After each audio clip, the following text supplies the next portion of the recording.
Hi, everyone, and welcome back to that UFO podcast. My name, as always, is Andy, and for this kind of news roundup and a look at the beginning of 2026, which is already strange, exciting, frustrating, all of the above, and we're, 10 days in. I've got the wonderful Pavel from the Psychoactivo podcast. Pavel, welcome back, mate. Thank you for having me again, Andy. We should do this a series now. We should get you on more often. Listen, honestly, Pavel, I like having you on because I don't agree with everything you say on the topic, and I think that's incredibly healthy. That Yep. it's not just a case of we both think the same things, and you're pretty outspoken on X. You're happy to go in and say, no, I don't agree with that, or do you know what? I've got this opinion. It might not be popular, but it is what it is. And I like that. And I also appreciate you're as cold as me because you're sitting there with your jacket on, and I'm in the shed with a heated blanket. Yeah, dude. We're what there's like an 8 hour time difference between us here, but we are both. Well, I'm like -6, I think, in Oh the no, shed you're just now. you're way too much, bro. And we're talking Celsius. I'm like Yeah. 10, 9 Celsius right now, which is Oh cold. God, that's tropical. That is tropical. For you. It's I cold would for have me. shorts and t-shirt, sunglasses on, like suntan No. lotion. I burn. Scottish people I burn I that live type of near heat. the desert and near the beach, so it shouldn't be this Yeah. cold. I don't know. Yeah, it's the controlling the weather, probably. I mean, a joke, but you never know. I'll stick that on the YouTube title and maybe it'll get a few more thousand views. Andy and Pavel, who's controlling the weather? UFOs The or f- someone else? the flat Uh, earthers. I'm kidding. yeah, the flat earthers and the Sasquatch people are controlling the weather. This will be fantastic for the algorithm if we just hit all the. I said this last week where I was like, if I just hit like 6, 7 Kardashians, Taylor Swift, Minecraft, Roblox early on, Oof. it'll just like 12 million views overnight, Oh folks. yeah. But there's a lot to talk about, Pavel. There is a lot, and even more so since I asked you to come on. So you cover stuff on a real regular daily basis. You know, you're pretty quick, proper journalist on this topic. And I know you've been on the podcast before, but very, very quickly, what's your background if someone's listening to this or watching this and they're not Yeah. sure who Pavel is? I am a sports journalist from Tijuana. I grew up in Tijuana, but I was born in Guadalajara in Mexico. I did sports journalism, specifically football, the real football, not that astronaut rugby shit that people play in the US. Yeah, Sorry, well said. Americans. Um, yeah, Most of the audience. Yeah, sorry, yeah. folks. Yeah. Sorry. And I know I'm gonna get shit for this, but I don't care really. So for 15 years, I covered that, and in 2021, I decided to open this podcast. Initially, it was gonna be about consciousness and psychedelic substances and prevention, more likely than just like promoting, because I went through a really difficult time, and I wanted to share that experience with people, what I went through. I also went through really weird experiences during that time and even before that as a teenager. And there's a lot of stuff there that made me think for a while that I was going crazy. And it turned out that I didn't. So when I opened the podcast, I about 2 years ago, I decided to just start doing more regular programming and videos, and I completely left my career as a sports journalist because I wanted to do this full time.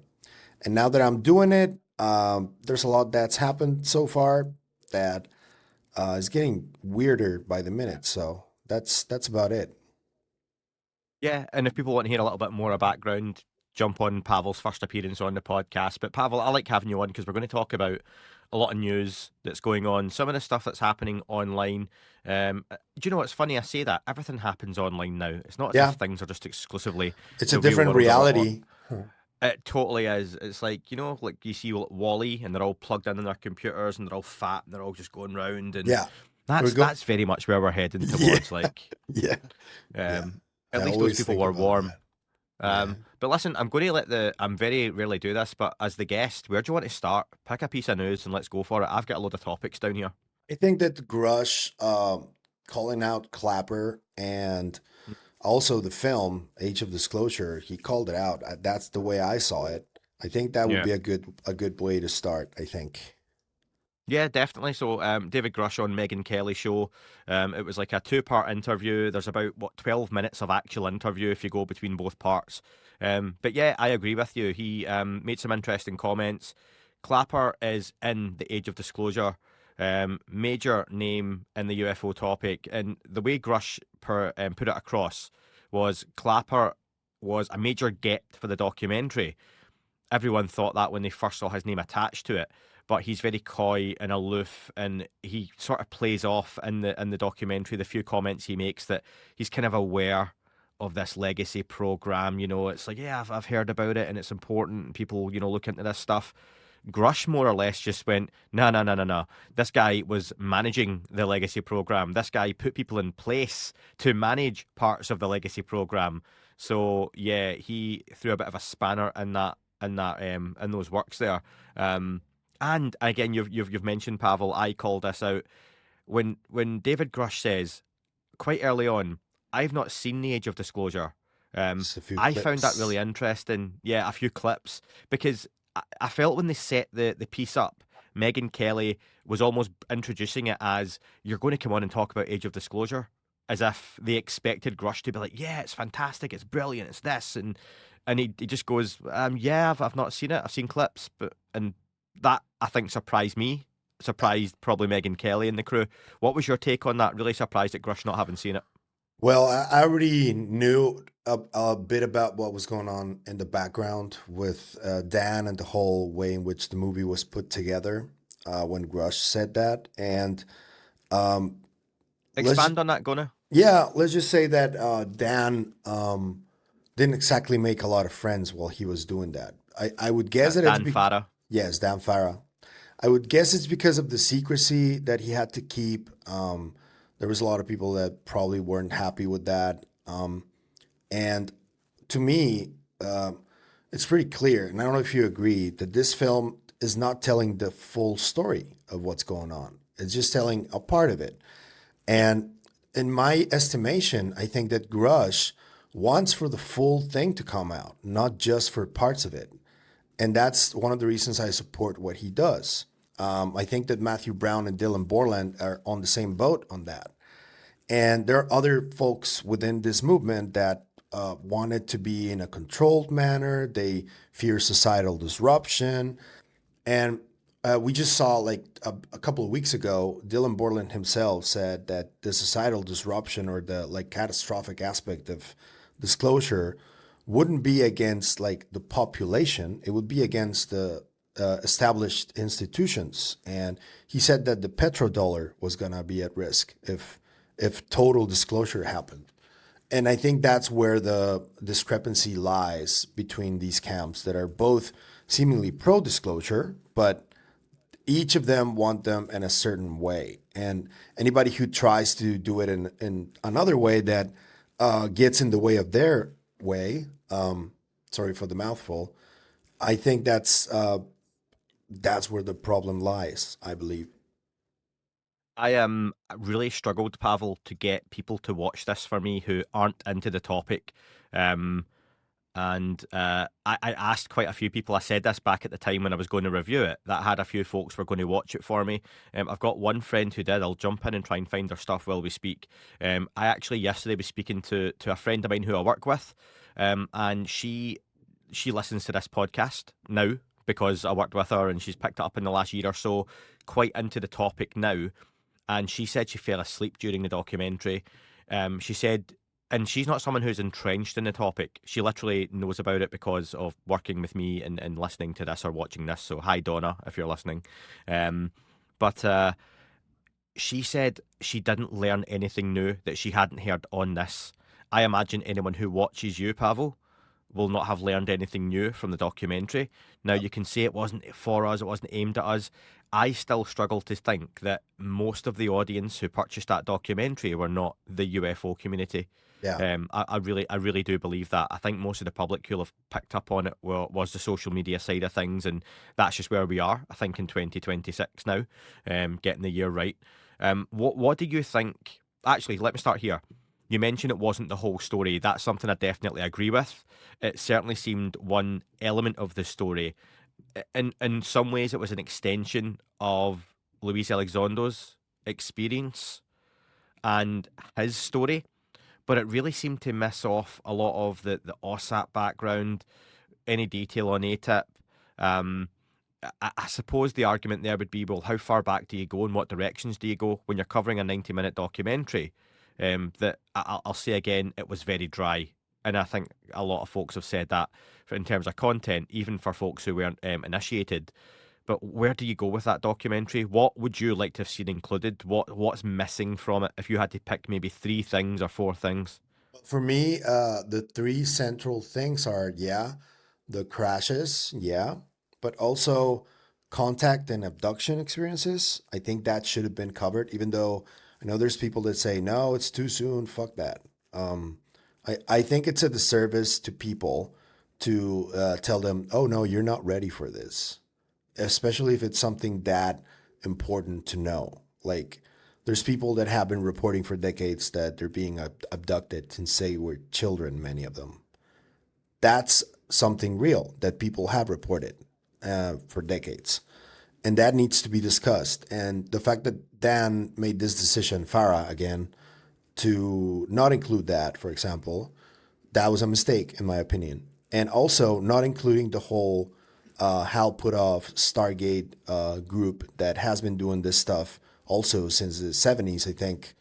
That was also a mistake. I think those 3 things, if you would have included all those 3, and oh, I'm sorry, also add the whole Skinwalker Ranch connection, I Yep. think that that would have been a little bit more acceptable for most people. And I know that it's a lot. I get it. I mean, it would have been like a 5-hour film, if Yep. yeah, I know that. I get that. And maybe that's why, because Dan is also thinking about selling the film and making it digestible for people.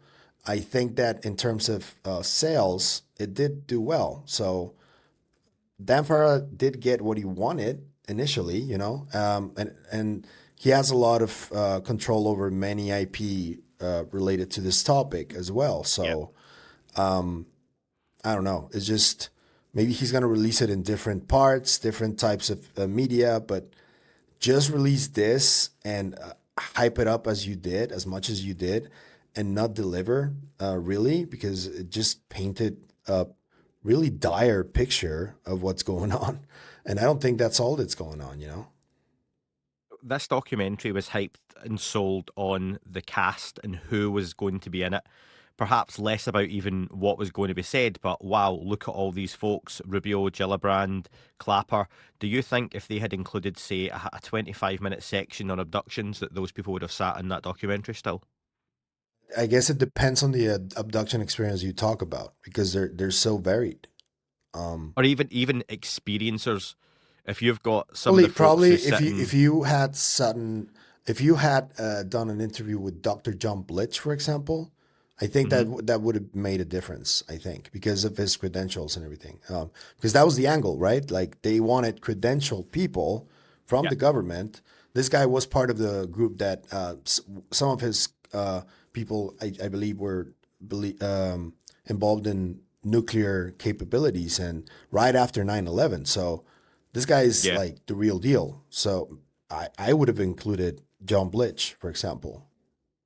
He's big in robotics, and that was one of the books. He was involved in robotics and 9/11 recoveries and Yeah, the World Trade Center aftermath. Like, immediately he was down there yeah. with teams, and that's his other expertise. So yeah, I'd agree in that sense. I'm that is one where I've had many disagreements with folks over the years on.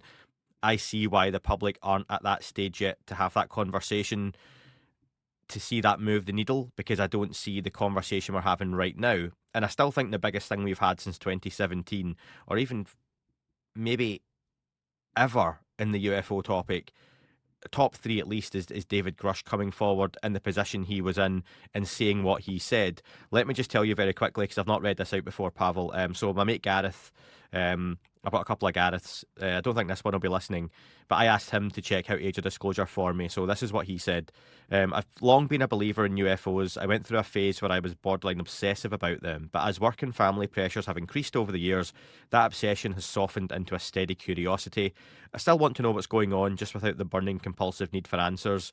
I saw an advert for the documentary pop up on Facebook. I was massively hooked during the 2023 Senate hearings on UAPs and the shift in tone from the US government, so I went in with interest and a bit of hope. The documentary is slick and well made, but for me there was a lot of smoke and not much fire. it didn't really add anything substantial to what's already out there. There was a lot of, I'd love to tell you specifics. I know someone who saw, and pilots told me, but not much in the way of actual evidence. He goes on for quite a bit and then says, all in all, a stylish documentary, but lacking the substance needed to make real waves.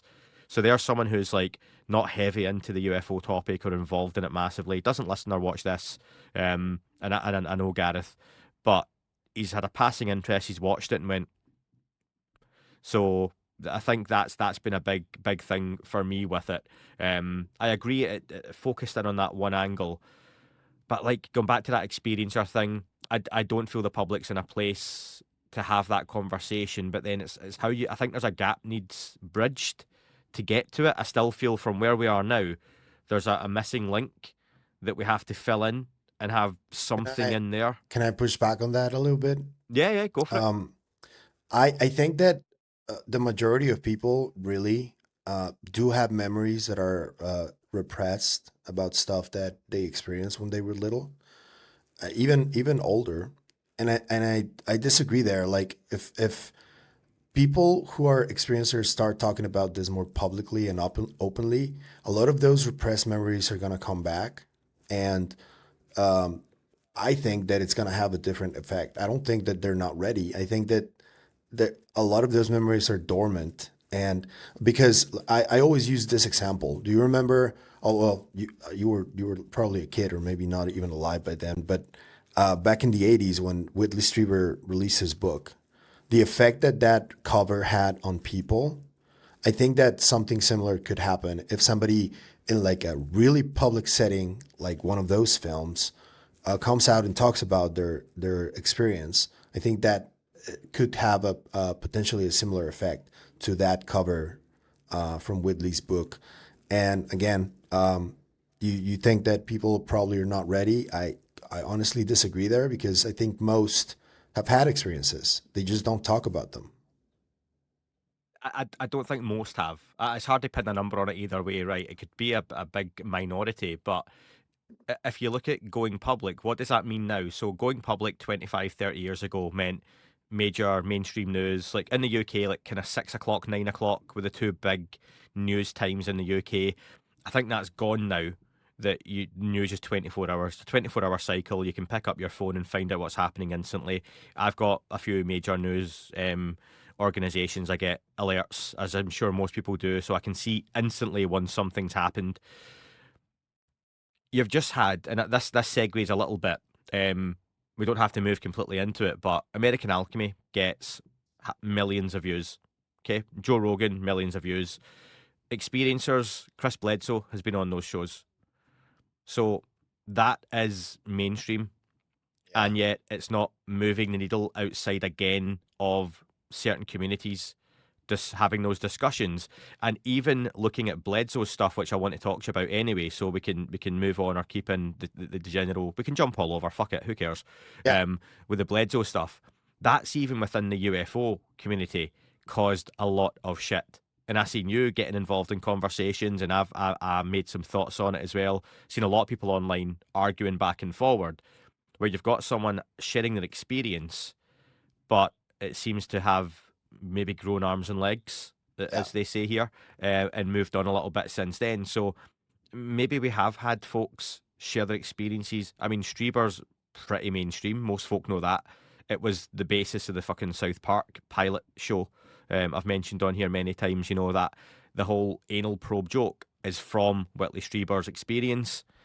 So I don't know how much more mainstream it would get. And again, you make the point, age of disclosure, if you got it on something like that, well, yeah, but who's watching that? Again, I'd say it's 90%, maybe more, the UFO community watches it, who knows this stuff and is already for or against it. So you would need to have experiencers in Congress standing up, sharing experiences.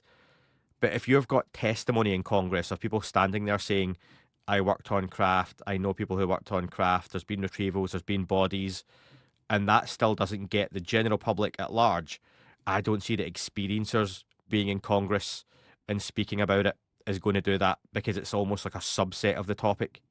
I think this is why probably James Fox's new film and all he's doing in Brazil with the Varginha case. I think this is why it's so important, because he's talking about the beings and the biologics and all this stuff, and yeah, I agree with you. Experiencers will probably not testify in public yet. I think it has to do with stigma as well. But I still do think that there's a lot of people, I maintain this, that have had experiences, maybe not abductions per se, but weird stuff that has happened to Yeah. them. I think the majority of us have experienced some of that stuff. And when you see somebody like who's brave enough, like for example, I told you Dr. Blitch, you see somebody like that with those credentials talking about that stuff, and you've also experienced some weird shit. I think it would give people courage to start talking about it more and see it more normally. And another thing that I wanted to add to that was that the reality is that, yeah, the UFO community and people who watch these videos is still niche. I agree with you there, Yeah.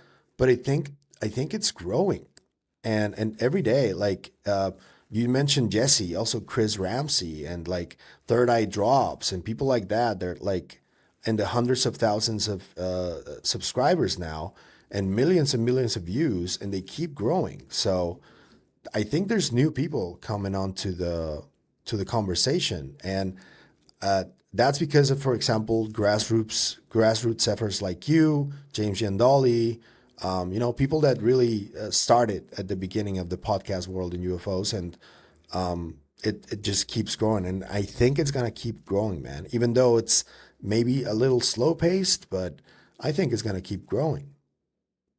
Need some of that tech pro money to really kick off. Yeah, That tech pro backing. yeah. Any major conglomerates who want to get in touch, please reach out. I'll take insulation, heaters. Buy me a new house. That'd be great. But no. On that, so see the experiencer stuff. The issue with me with that coming forward is because it's so based on testimony. I know there are examples of implants and whatnot, but then I've struggled to have that conversation with friends even recently. I can't remember who it was, but one of my mates was asking about the implant side of things. It was based off of me being on the Uncanny podcast, and it was someone in work. I was on a work call, and she was like, "Oh my god, I heard you on Uncanny. That's one of my favorite podcasts." And she was like, "Yeah, that's really interesting." She went, "So that guy has like an implant inside of him, Terry Lovelace." And I was like, "Yeah." She went, "Can they not just get it out?" And you're like, it's a difficult. They move or they're evasive or people just won't take it out, and it just seems a little bit. Oh, that's convenient. And there is that element of the topic, and I've said before, Pavel, I believe there are genuine experiencers out there. It's difficult to discern who is being honest, who is being deceitful, who believes they had an experience. And let me give you an example. I don't know if I've mentioned this on the podcast before, and I'm not going to bullshit and say I had an experience because I didn't. But I remember I've always had like vivid dreams. I remember one night having a dream, and I lived in a high-rise tower block. I don't know how common those are in the States or Mexico or all these different countries in South America, but like basically 19 floors, 6 apartments on each floor. They basically house the poor. Okay, so like it's not a classy accommodation by any means. But I remember one night having, and I'll just say a dream where my and I have really vivid dreams and a lucid dream. The wall was removed, and several little grey typical aliens appeared through the wall, as in I could see outside. I was 8 floors up. And I was in my bedroom, and it was clear as day, but obviously nighttime. And this thing was outside the flat, and the wall was gone, and these things came into the room, and that was it. Then I woke up. Now, I could sit and say that was an experience, and I had this. What's to say other people out there don't do that and think they had an experience? And I could be credentialed and end up testifying in front of Congress and say that. But actually, it was just a dream. Because as far as I'm concerned, it was a dream. And I'm going to get people Yeah. get in touch with me and say, Andy, that could be a real, genuine experience. But how do you know? How would I know? Yeah. And I think that's something that people like Dr. John Mack struggled with quite a bit with many of the people that spoke to him. It's a valid point. I'm not going to say it's not. And I've also had weird dreams. I've also had weird, real experiences that Yeah. I was definitely awake and there were witnesses there. So But yeah, that point is well taken. It's like what Joe talked about in his podcast, his dream. That was really strange, yeah, but he still thinks it was a dream, and it probably was. So, Yeah. yeah, I agree there. But I saw that clip and it was framed as, was that not Jesse Michaels saying Rogan finally says or his experience? And it was like, then you watch it and you're like, no, he says it's a dream. Yeah, And he shared it and it's pretty quick, but so a little bit clickbaity. But again, there'd be folks that would argue, and perhaps rightly clickbait. so. That doesn't Yeah, exist. What are you talking no, about? I know. I need a quick screenshot of both our faces looking shocked at the end of this, Pavel. You'll But get on no, the but Bigfoot podcast next, bro. there'll be people who might rightly argue that a dream doesn't mean it's not real, and you don't know it's different reality. Consciousness is affected. Maybe that's, I've often said perhaps, and I think there's an element of the abduction experience that happens non-locally, non-physically, where your consciousness can be taken. Yeah, And I always, the really simple example for folks who haven't heard it before is myself and my wife lying in bed.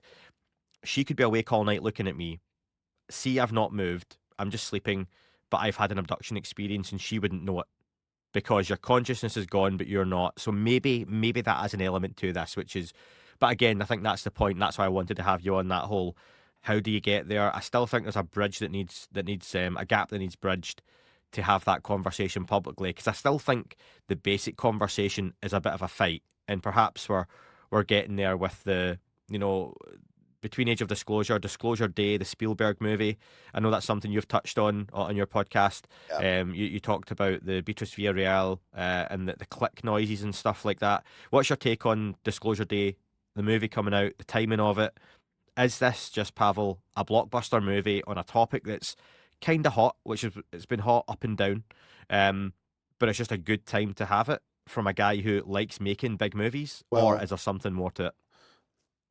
I know that that's the easy cop out answer, that it's just a film. But if you watched Steven Spielberg interviews when he was doing Close Encounters of the Third Kind, you can tell that he was talking to people who knew about the reality of this, of what was happening, and he wanted to make the most accurate film that he could, accurate to reality. So and also he has TV shows that are very accurate. The show Taken, that seems accurate as well to what is being reported. So for me, and also Jerry Bruckheimer and Kaczynski are also doing a film with David Grusch involved. And Kaczynski recently had a take. He said that I think because it was said that it was science fiction, and he was like, I think we're getting to know that it's science fact. And it's an easy cop out to say, oh, he's just a filmmaker. He's making a fiction film. Agreed, but he's basing it on real information, and so is Steven. So I think it's more of like a predictive programming, you could call it. And yeah, it's also blockbuster, but based on the investigation that those guys do and who's involved with them, you can like probably think that a lot of that is based on reality. So it's a mixed bag, I would say. But there's definitely gonna be a blockbuster. I don't know if some of those religious elements are gonna probably hurt in a sense. The talking about this honestly, you know. Yep. I don't know if they're gonna use, for example, Chris Bledsoe's story as part of the film, because there's a picture of this guy who played the king. What's his face? Of him wearing the EEG machine things right here on Oh, the head. Colin Firth. Colin I Firth. saw someone the other day compared that and showed Bledsoe with the EEG Yeah, stuff stuck on his head, and yeah, yeah, and people know what we're talking about. The wires coming off, the little sticky plasters on and stuff. yes, Yeah, and so you have to think maybe. And given all the religious elements and Chris Bledsoe's story, I mean, he has a book called UFO of God. So yeah, maybe it has to do something with that as well. And I can't wait though for the film to come out. yeah. But yeah, it's we should be careful a little bit, I think. I don't think the Bledsoe story is part of that. I think you could go to any number of movies or franchises over the years or decades that have had very similar shots in, and I think people were just picking something up there and running with it. On that, the Bledsoe interview on American Alchemy, what was your take on that? I shared it, and thanks to Karen. Karen made a comment around some of my thoughts where she was saying about let me pull it up. Give me your take first, and I'll get Karen's comment. Yeah. Well, I think that Bledsoe um, experienced something real because there's a lot of people that experience the same thing. Like it's, and even before Chris Bledsoe came along, they were already experiencing something similar. But I also think that when, and this is something that keeps happening in the community, you start with a case that is revolving around you, or you start like, um, yeah, talking about this more publicly. You then become a little bit prominent within the community, and then they start calling you to be in different events, and then you get the masses treatment done to you. You get constantly adulated, and people say things that are not true about you, not real, but you start believing them. And I think this happens to a lot of people. It's happened to Dr. Stephen Greer. I think it's happened to Lou Elizondo too. And I think it's happening to Chris Bledsoe. And um, I think that one thing is not unexclusive from the other. I think that Bledsoe did experience these things, but I also think that it's gotten to a point where you say, okay, so you're not just doing it because you do want to find out what's going on, or like you're now preaching stuff, and that's where it gets iffy for me at least. And also not being able to control his son Ryan and what he's doing, whatever the hell that is. I think that's a mistake as well because Bledsoe, even though I still think he does have good intentions, and I still think that yeah, that he did experience those things.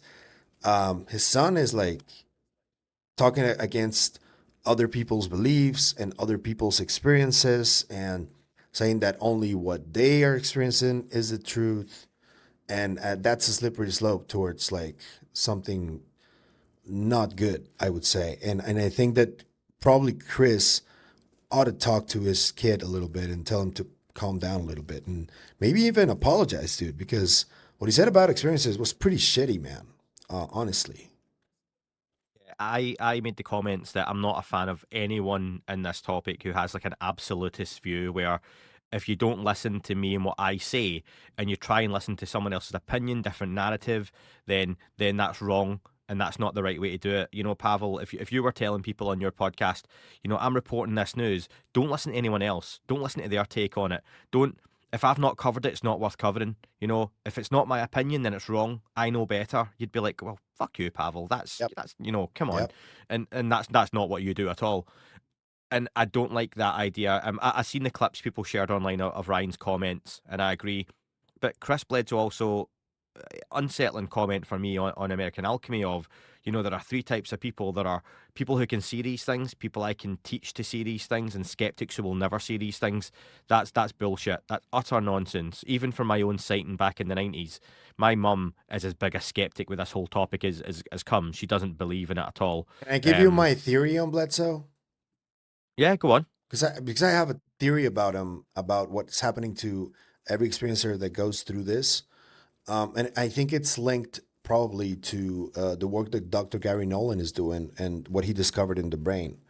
And I think that trauma sort of exacerbates these, um, you could call them capabilities to see things, to be more aware of like stuff that probably is there, but not everybody can see.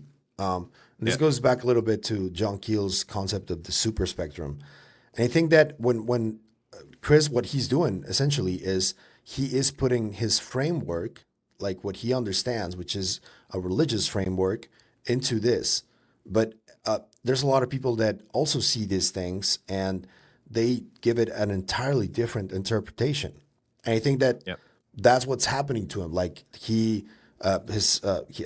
wife passed away in a really horrible car accident. He was going through a really tough time with his finances, And I think that his antenna, you could say, as Tom DeLonge said, I think it was more open than normal when you're going through grief and through those moments. I think that's what happens. And that's why people keep reporting that they see things when they lost a relative or they went through something really, really horrible. I went through a near death experience, and weird stuff started happening to me afterwards, after that happened. And I think that's probably what's happening to Chris, but he's given it that religious framework. And even Ryan in that podcast, I saw the whole thing. He said that he grew up in a religious framework, and that's why he sees it this way. That's why he thinks that's what it is. And I think that's my theory of sorts. I think, yeah, trauma is what is caused this on Chris and his son too, because his son also went through really tough Yep. stuff. And but they don't understand that that religious framework is something that they're adding to whatever they're experiencing. Is not out external. I don't know if that makes sense. No, it does, and I think the NDE stuff, like with the near-death experiences, I agree. There's an element. It seems that you kick a door open to that other side, that other, and when you don't go through it, it maybe perhaps never completely closes. And I think that's a lot of the work Leslie Kane's done in the past on NDEs in our Netflix documentary. You come back and you're just in touch with something else that maybe you shouldn't be, or other people don't have access to. Not that they can't, but they have just not had the same experience you've had to allow that.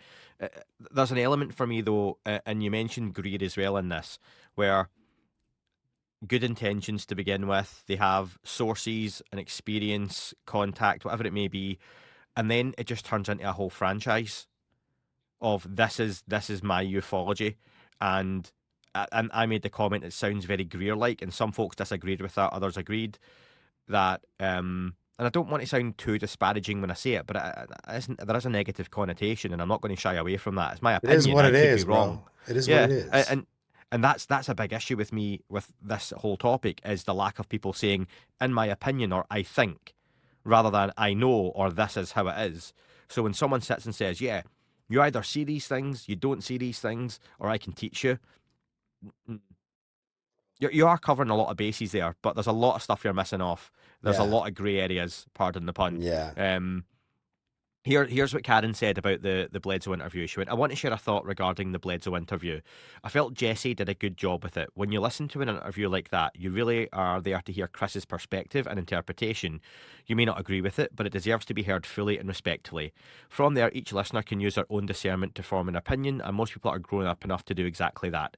While some interviewers choose to challenge their guests at times, it isn't always the interviewer's role to test the case. Often, that responsibility belongs to the audience. An interviewer doesn't always need to be an adversary. And I agree with that to Karen's point, but that came off the back, Pavel, of me saying that I wish Jesse, given he is a good interviewer and he has the time and the resources, myself and yourself, we cannot fly people out to a location and spend a day with them before we interview them. You know, like myself, I'm Pavel. I'm guessing you get a couple of minutes to say hello at best, and that's you also eating into your time with a guest, and Yes. then you have to be off at a certain time and all that kind of stuff. Um, so you're limited, but there's an element of for me. I wish Jesse had. It seemed to me, Pavel, and you'll appreciate this, I think, as an interviewer. There was a lot of long introductory questions where Pavel, so you had this experience where this happened, this happened, this happened, this happened, and that sounds incredible, doesn't it? That is that right? Yeah, that's right. So you weren't giving him an opportunity to introduce a lot of stuff. You were telling him and getting him to agree, and it seemed a lot of the stuff he expanded on was just going off on a tangent. Yeah. Um, so I felt there was a lot of leading questions on Jesse's part. Not that it was a bad interview by any means. I totally get Karen's point, but I would have liked to have seen Jesse push back on some of that, you know. And he does talk about discernment at one point, which was really fair, but he should have, for me, used that to, and that's just a personal opinion, like I say, use that to introduce maybe the more skeptical side of it. Chris, you know, this is an incredible story. This is a story that has gone on. What would you say to folks who would question that your experience may be genuine, but now isn't? You know, the book, the money, the TV deals, the flying around the country, all these huge podcasts now picking him up. Nothing wrong with that. He's got to make money. But then there's a lot of folks argue, why wouldn't you film the stuff around your home? he doesn't address, and for me, a real obvious one, even putting Karen's very fair point to the side, you've got to say, Chris, there are a lot of videos you've posted online of orbs that have been definitively shown to be the ISS or Satellites. satellites. Yeah. Yeah. So instead of coming out and saying, again, for me, shit, do you know what, that was a mistake, they don't. They Yeah. just move on, and and you read the comments, especially on the Facebook page. People are like, wow, that's incredible. I've seen similar. And you're like, no, it's the space station. It's literally the space station. People have triangulated the literal stars in the sky, the time of night it was filmed, and the location. It's the space station, but they're passing it off. And for me, that's really, really disingenuous and dangerous. Yeah. And I think that this culture of like considering skeptical people or debunkers bad people, I think that's a mistake too, because debunks are necessary. You can argue that there are denialists and there are people that seem to have their own agenda when they, like, for example, whenever David Grusch comes out with something, there's always something against him that comes out, you know? And those are team timed. So there's that, yeah. But if you have like a skeptical approach or a skeptical idea about something, there's always these like gut reactions from believers, you can call them, that want to believe everything, and they're very gullible. That you can get attacked by that, and I don't think that culture is healthy for the community. No. And yeah, just me saying this, I know that there's gonna be people in the comments that are gonna go like, yeah, like, I don't know how you can change that really. I don't think it's possible, if I'm honest with you. Yeah. But it is one of the issues that I don't like either, because that makes it way easier if you allow for skepticism and even debunking some of this stuff to get to the meat of the thing, and Yeah. and I don't think it should be frowned upon, really. No, not everyone's going to disagree or agree, and not everyone should, because it's healthy to disagree. And that also helps me change my perspective, my opinion on the topic. I can go along with something, and I'm going to bring up a topic that I know we're probably not necessarily going to disagree with, but I know you've got a stronger opinion on than me. That's very current. Again, you can go along with an opinion. I would never think I've ever forced an opinion on anyone's throat or a narrative or what I think about person X, person Y, person Z, because I might change in the future based on the information available and go, actually, now I'm not so bought into this person. Now, and that could change again, and I'm not flip flopping for content. It is just like based on the evidence we have right now, this is where I'm at with it. And I always remain open to be disappointed, to be surprised. Like I say, if one day Stephen Greer can introduce me to one of these aliens that only speak to him, remember, Yeah. there's a great one. Could we get Greer and Bledsoe on the same podcast? Because, I mean, it would probably cost a few quid. They would probably Uh, become friends instantly, bro. do you know what? Jesse Michaels and Chris Ramsey, you guys have got some backing. Greer and Bledsoe, same podcast, because they both claim to be in direct contact with whatever this is. Yeah. And, yep, it's like, who's right? Can't have two Jesuses. So, This concept of the lady is interesting, though, I gotta say, because if it hadn't happened before and many times, these Marian apparitions, I would have called bullshit a long time ago about this. But man, I live in Mexico, and there's a whole culture and a whole industry surrounding the Virgen de Guadalupe, and that was also a Marian apparition that apparently did happen. So I do feel very, very curious about knowing what this thing is. Diana Pasulka's presentation at Sol was all around Miracle of Fatima and ufology and how miracles were they just UFO sightings or experiences in a different form. It was really interesting, really interesting. Yeah. Shame she had to do it remotely and couldn't be there in person, but it was really good and it was all along those lines. So I know Sol are currently beginning to release those presentations from the event. The Carl Nell one is now up online as well. So as Yeah. those come out, folks, and Pavel, I think you'd really like the Pasulka one in Yeah. that respect. It's really good. But what I was going to mention before around opinions changing on this topic, the Nasca mummies, I know is something that's relatively close to. Look at the smile on his face if you're listening as soon as I said that, folks. So the Nazca mummies, in the last week, there have been two pretty prominent shows on this.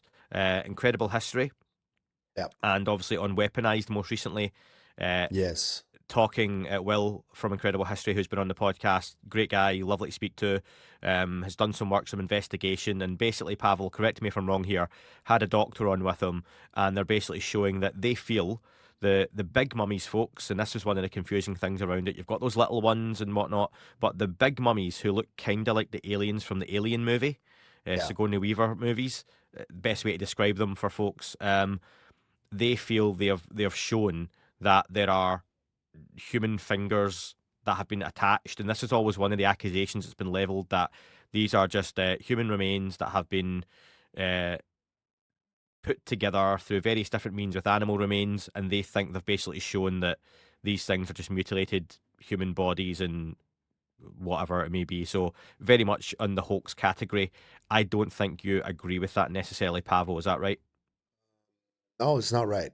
It's not that I agree, but this case is so convoluted. I'm sure you know that I've spoken to people who are also anthropologists who have looked at the dicoms that they call, um, and I've asked them constantly because this debunk is old. Like this argument that the hands and feet were mutilated, that's one of the oldest debunks that have existed. It's just different people now talking about them. Um, and and I understand that debunk. I asked about it ad nauseum to two anthropologists and one radiologist who still think that the larger bodies are real. So I am confused. I'm not gonna lie. Yep. But I also think that not even the DNA tests are gonna be definitive to claim that these are real or not. I happen to think that the only way to actually find out what's happening with these and if they're real or not completely is by raiding the site. And that can't happen unless there's a gunfight against the Vaquero Mafia. And that's at the core of the issue here, that there is a mafia of uh, mummified and modified remains that are being sold in the black market for tens and even hundreds of thousands of dollars. Yep. And the people that are involved in that, uh, I'm gonna be honest with you. I don't think even Jaime or even Thierry, the people that are like directly involved in this case, know whether these are real or not. They all have their doubts at this point. I honestly think so. I honestly think that the McDowells even have their doubts. Even though they're deeply involved with Jaime and with everything that's Yep. going on, I think that they have their doubts as well. So I want to wait until the results from very prominent institutions from the US and from the UK and from other places are currently running. And when those come out, then I'm gonna make an opinion. But I can confidently tell you, like there was a time when I was like more certain than not that the larger bodies were real. Even though I had seen that debunk before, but this latest explanation of the same debunk was very thorough and it was very well done. I do have to Yep. give that to Will. But that's all I can say for now because there's a lot more developing that I cannot talk about, and it's not my information to give anyway. But You put a that's all I number can on it, say. like 60-40, real, fake, 70-30. For me, it's 50-50 now. For me. Okay. Yeah. Do you know that I think for me part of the issue on this is there's no real lead to go and follow or speak to on this. There are so many different people involved Yeah. that aren't working together, that are all working in silo, which is really strange when you've got something that has a chain of custody. You know, if you found a craft, Pavel, it would be you we would speak to about it, what's happening with it, what's going on. But between Jaime and Hollywood Disclosure Alliance's involvement, Gaia's involvement, all these different anthropologists, different universities, different scientists, and you'll know as well, I've said this before, there are multiple scientists and academic organisations in the background who do not want to be named, who are involved in different ways in this as well, which is great, but also doesn't help. But I get there's a whole transparency, but also if you want some of this shit done, then you need to let some of the people just do the work in the background. So it's so difficult, and you do have so many different presentations of these things are real, these things are bullshit. And see, for me, as a layman, I don't sit and pretend, and it'd be really easy for me, same as you, Pavel, to sit and present all this as real until it's not, and then go, oh, well, let's move on, next story. It's really difficult to follow because I'm in no way qualified to look at any X-ray or scan. So when someone sits down with doctor in front of their name and tells me this is a llama skull, I go, okay. But then another person sits down with doctor in front of their name and says, no, this is why it's not a llama skull. It's like, See, this is why it's I'm just so so difficult. confused, bro, because I've been talking to a lot of the involved scientists in this, and each of them like say different things. And I think that this is something that at least one of those sites is taken advantage of. The fact that the most of us are lay people, and they can just say like really sophisticated shit to you, and you go like, okay, yeah, yeah. And Yep. unless you do like, even if you do your own research, you're not gonna know how to talk technically about craniometry, for example. Yep. That's like, it's impossible. I tried to read Go a and fucking study it book. for 5 years. Yeah. No. Like, Yeah, you gotta do that shit to understand. And I think that at least one side of this issue is taking advantage of that, of people's ignorance in the topic. And I just can't find out which is, because yeah. I know that people, for example, involved in with Jaime, there's always those who accuse Jaime of like, having them in his pocket and shit like that. I have no way to prove that. But I can tell you that I've been talking to scientists who are not involved directly with either Jaime nor Thierry.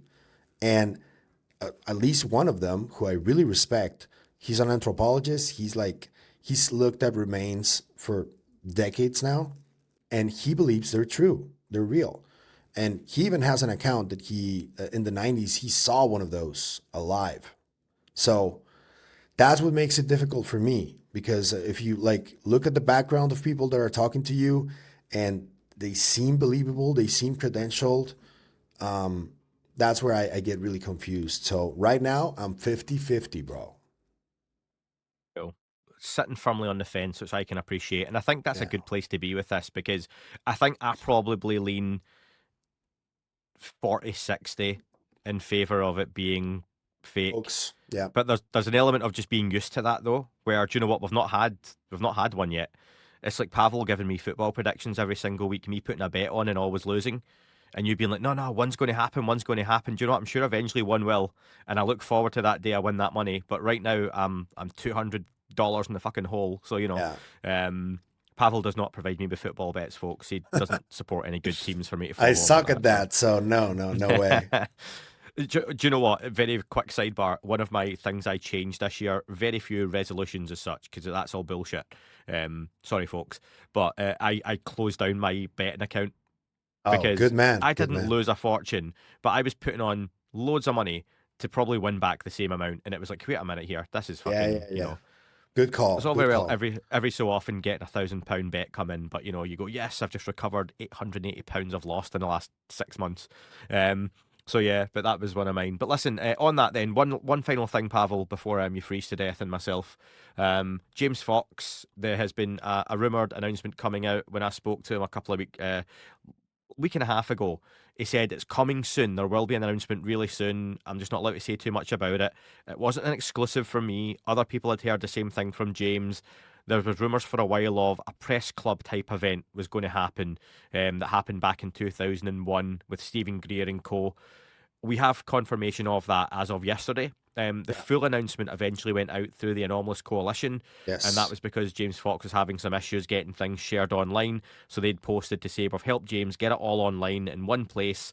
Here's the press release. And just to let people know, essentially, it says James Fox, the Phenomenon Moment of Contact, hosts a UAP UFO press conference in Washington, D.C., with witnesses, experts, and members of Congress. It will be at the National Press Club on January 20th, 2026, from 11 a.m. to 1 p.m., and that's Eastern Time, folks. So in the UK, that starts at 4 p.m.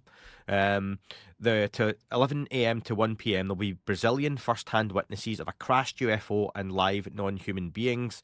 That is not that there will be live non-human beings in the press club, folks, just that there are witnesses to those two things.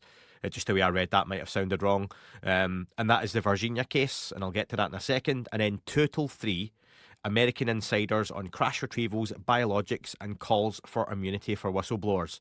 Pavel, just let me quickly read this out because I've not covered this yet on the podcast. Yeah, go ahead. So part one, Brazil. For the first time ever, a leading Brazilian neurosurgeon is revealing details of his direct contact in a hospital with a live non-human intelligent being in 1996. He and other Brazilian witnesses will be at the National Press Club in Washington, D.C. on January 20th, 2026 for a press conference. The truth is, I saw the being. It was not a being from our planet, says Dr. Italo Venturelli, the neurosurgeon who was beside the entity, bedside with the entity at Regional Hospital in Varginha. We are talking about something that changes the concept of humanity. It's important for people to know. I won't cover all the press conference there. Part 2 then says, beginning in 2023, numerous intelligence insiders have come forward, often under oath, to report on ultra-secret special access programs engaged in the recovery and analysis of both crashed vehicles and biologics, defined in this context as biological specimens or bodies of non-human origin. There is no risk to national security from the release of evidence of biological specimens, as there may be with exposing technology from crashed vehicles. This historic press conference will address the issue of non-human biologics as has never been done before. As an independent effort, the American speakers at the press conference will be calling upon the executive branch to relax certain security clearance obligations so that insiders who are part of America's UAP legacy program can share classified information with Congress and eventually speak more openly to the public. Furthermore, they will be emphasizing the need to increase information sharing efforts between nations regarding UAP crashes. There is no information currently, Pavel, on who the Americans involved will be. We can speculate on that in a moment. The panelists from Brazil are Senator Eduardo Girau, Dr. Italo Venturelli, Dr. Armando Fortunato, and Carlos de Sousa, who was the witness to the crash. Yeah. So we're very much got a Virginia focus here, and we have then the American side of things. What's your take on the event? What's your thoughts? What's going to happen here? I heard that Leslie Kane talking about that they were gonna discuss biologics. Hopefully, they can show something or maybe give us a hint that there is material, video, photos. What the biologics might actually be? Yeah, like yeah, an arm, and body. Fox, James Fox was with Chris Ramsey yesterday, and he did say that there were many pictures and videos, not just one. So hopefully, maybe they already got a hold of something like that, and they can show it. That would be like my best hope, right? But I think that they're gonna talk about this stuff. I don't know who the Americans involved are. I would guess that maybe Jeff Nucitelli is gonna be part of that because he went with Going to say James Jeff, to yeah. Brazil, right? So, and he's a good speaker too. So maybe he's gonna be part of it too. I don't know who else, but Borland, Matthew Brown, I don't think so. Grusch, nah. I don't think so. Maybe they are, but I don't think so. I think it's gonna be Jeff, probably, and I don't know if James is really good friends with Lou. I mean, they recently did a really like camaraderie type of interview together, so it would make sense that Lou is there. If he's involved or not, I don't know, but I guess it would make sense to me that he's there too. Would say, remember in the build-up to Lou's last book coming out, he was radio silent until the book come out. So yeah. I don't know if that was. I'm presuming that was due to like the contract he has. You talk about Dan Farah and the IP involvements and stuff. Yeah. I imagine before these things that you don't go on any shows, you don't do interviews, you stay quiet, and you build till publicity time. So I don't know if he's still in the same position he was back then. Because.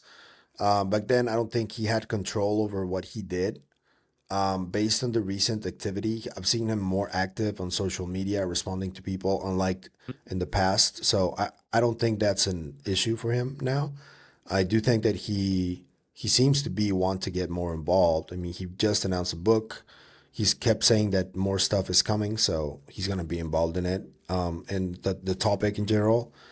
I don't know if on James's thing, I don't know, but yeah, for me, this has been one of the most compelling cases that I've seen so far in the whole topic. So the fact that James was able to bring everything to DC and make people pay attention in DC, that's very valuable in my opinion. And hopefully they can get, for example, more information about the pilot or pilots that allegedly took the plane to Brazil and brought all the stuff back allegedly. But let's keep saying allegedly because even though it's one of the most compelling cases so far, there hasn't been really any proper evidence on it. So hopefully James knows that. I'm sure he does. But yeah, it is exciting, and people like I did a small comparison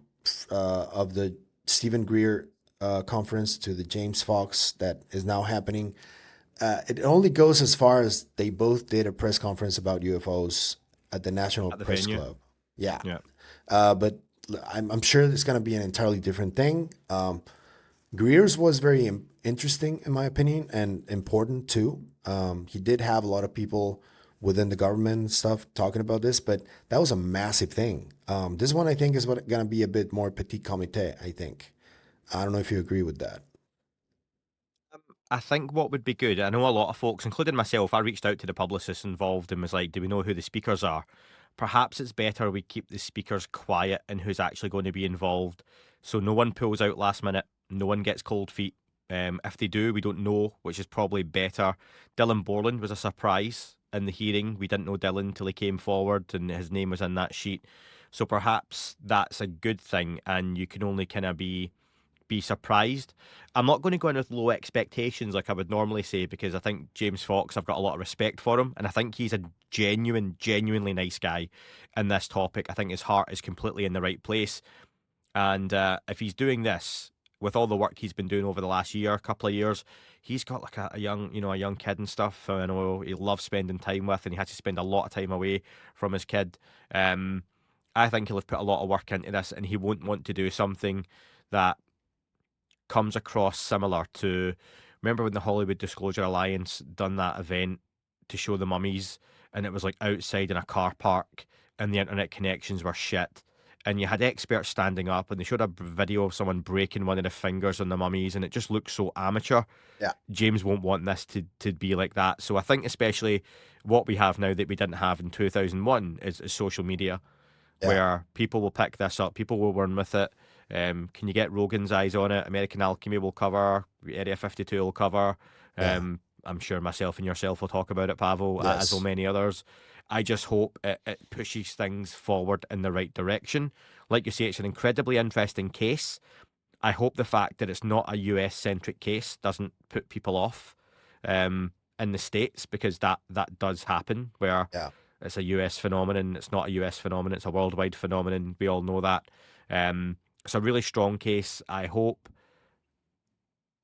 the people speaking from the American point of view bring something to the table and that from it there's an impact. I think that's a big one for me. It's not just an event we sit here and go, like Age of Disclosure, yeah, that was interesting. Yeah.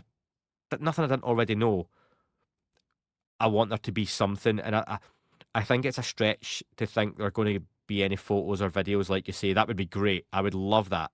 If they could just present something that we go, oh, that's interesting. Something that was I'd be happy. interesting though was that on the Chris Ramsey's podcast, they spoke about this military man who passed away after allegedly touching the thing. And they showed the autopsy report. That was Yeah, I've interesting. not watched it yet, but I've heard that happen. That was interesting because there were some anomalies in the autopsy report of this. I think it was a bacteria that touched this guy when the being scratched him, and Yeah, it had some characteristics that are not normal in this world, like in nature. So that was yeah. interesting. I think that is compelling evidence now. This autopsy report, and I don't know if they're gonna lean on that a little bit because that's that's like new evidence that was just presented. So maybe yeah, I don't know. Pavel, let's start wrapping up, mate. Before we go, give me 3 predictions for 2026. What are we going to be talking about this year in the UFO world?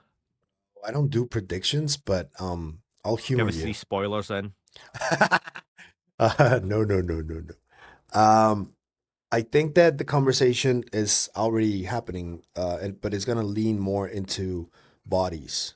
Um, that's what I think.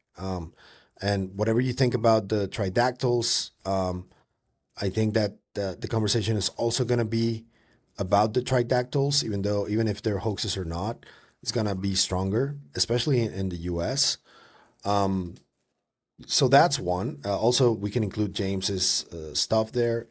There's another case in Bolivia that I just covered about biologics as well. So that's going to be interesting. The second one is this is more of a hope than a prediction. I hope that more of these people that for example, Dylan Borland is saving information for as a dead man switch. I hope that more of Yep. these people that are constantly talked about in the back channels come forward to speak. Um, and yeah, this includes the latest whistleblower that Burleson talked about in the interview that we did. Because and that he also talked to you about that, right? And to Diener as well about this new Yeah, whistleblower. touched on it, yeah. Yeah. So I hope that this guy, whoever he is or she, I don't know if it's he or she, I hope that if they come forward, I hope that they're involved in this so-called legacy program, and if they are, that they really bring receipts, and Yeah. good information. And I can tell you, this is something that I think. I don't think anything will happen in Easter. That's a I prediction. would agree with you. Yeah. Well, other than people will get lots of chocolate eggs and get fat for a couple of Yeah. weeks. Yeah. That's what I'm But doing. no, I think we're going to be hearing people say that, yeah, things changed. Like, Yeah. Yeah. I'll give the example of I used to follow quite a lot long before I started this podcast. One of my guilty pleasures was Andrew Basiago. You heard of him? No, who's that? He really interesting guy. Go if you ever get a spare 4 hours, right? Search his name. I'll send you a link, and Okay, you can okay, watch okay. him present flawlessly. And he speaks so well that he, as a child, was in this kind of really special program along with Obama and others as a kid. And he would like jump to Mars and go back in time and all that kind of stuff. Yeah, I've And heard these like about special this. programs. Yeah. But the guy speaks like meticulously. But he also predicted that he was going to be president in like 2016. And then it was like that never happened. And he went, oh, yeah, the timeline changed. And then it was going to be 2020. And the timeline changed. Like that was the kind of. And yeah, it's always that convenient thing of the timeline change. And then I'm sure something happened that he disappeared. And some guy posted saying he was going blind and losing his sight and was doing a massive GoFundMe. But he was still going to be president. So look out for that. But yeah, he was one of those guys. It was a real guilty pleasure of mine back in the day that I would watch and go, that's not true, but my God, what a story. Like, Yeah, yeah. yeah. And all that to say, I don't think anything will happen in Easter, but we'll probably get a reason why. Yes, hopefully. That would be good. That would be Yeah. good. But listen, Pavel, how can people find you, mate? How can people find your work and content? You can find me on YouTube, on Spotify, on Patreon, a Psicoactivo podcast, also on Instagram, a Psicoactivo podcast, and on X, Psicoactivo Pod, and Pavel Ibarra Meda. I have 2 accounts. Thank you for that. Anytime. I'll put those links in the description, folks. Thank you so much. Pavel, it'd be great to get you back on a kind of Yeah, yeah, regular yeah. basis if I can Let me and know. just chew the shit with you, do Yeah, a kind of man. monthly roundup or something. There's a lot going on, and it is always Yes, nice to kind of bounce off people sometimes and be able to chew the cud and disagree, which is always nice as yes. well. So thank you, man, and keep up the good work, mate, because it's one of the Same, channels that I genuinely use as a go-to now. same, Andy. Same. Thank you, man. And yeah, let's talk again soon. Yeah. Cheers, man, and I'll speak to you all very, very soon. That's all for this episode of That UFO Podcast. Thank you so much for listening and watching. If you enjoyed the show, please follow, subscribe, and leave a rating or review wherever you get your podcast. It really helps others find the show. If you're watching on YouTube, hit like, subscribe, and turn on notifications so you don't miss future episodes. You can also support the show directly and get early access, ad-free episodes, and bonus content on Patreon, or by subscribing on Apple Podcasts, Spotify, or YouTube memberships. All the links are over at thatufopodcast.com or in the show description below, along with merchandise and more. Don't forget you can also pick up a copy of my book, Atlas of Unidentified Flying Objects, available now in all good bookstores and through online retailers, including Amazon.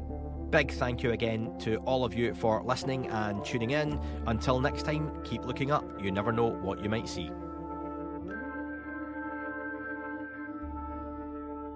It wasn't a tic-tac and not quite a saucer, more like a hubcap designed by Chaucer, a little baroque and quite steampunk, like Alice was playing bass for the Parliament of Folk. The little fucker hovered right outside of my window, and when I shoved out the screen, he made it an issue.